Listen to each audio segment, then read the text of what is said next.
जाने माने उस्ताद हैं हमारे जहानिया में ये भाई, और हमें इन पर बजा तौर पर फ़ख्र है और अल्लाह का शुक्र अदा करते हैं कि अल्लाह ताला ने इनको अदबी, इस्लामी और ये जो जितनी भी ये कवरेज करते हैं तालीमी इल्मी, इनके लिए इनकी खिदमात को हम सराहते हैं और दुआ करते हैं कि अल्लाह ताला इनको अपनी काविशों और कोशिशों में कामयाब करे।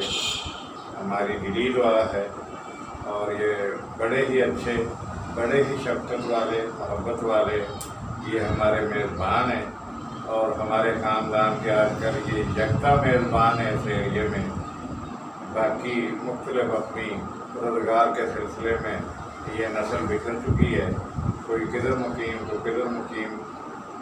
तो हमारे ननिहाल और जजहाल दोनों ख़ानदान ये यहाँ पे ज़िला खानेवाल साबका ज़िला मुल्तान में थे और हमारी बड़ी यादें मुबस्ता हैं। हमारा बचपन इधर गुजरा है और हम जब भी इधर आते हैं अपने भाई के पास ठहरते हैं और इनका शुक्रगुज़ार हैं इनके कि ये हमेशा की तरह हर दफ़ा बड़े कुशादा दिली से, बड़े खुले दिल से हमारी मेज़बानी करते हैं और मोहब्बत का इज़हार करते हैं।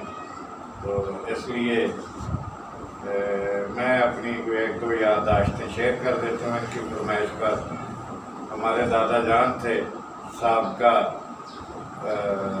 जो इंडियन पंजाब में ज़िला कसूर ही, ज़िला लाहौर था, तहसील कसूर थी, गरियाला शरीफ, और बड़ा मशहूर जो टाउन हुआ करता था अपने दिनों में। इनके 12 पत्तियाँ जिनको कहते हैं पंजाबी में, यानी इस टाउन के 12 बाज़ार थे, 12 मोहल्ले कहे जा सकते हैं। जिस तरह आजकल आज की दुनिया में मुख्तलिफ ये जो कंस्ट्रक्टिव डेवलपमेंट है टाउन वगैरह के नाम से मौसूम हो जाते हैं, तो इस तरह गरियाला एक तारीखी और ऊंचा मकाम रखने वाला और सबसे बड़ा गांव था हिस्ट्री में साबका जब मुतहिदा हिंदुस्तान था, ज़िला लाहौर का।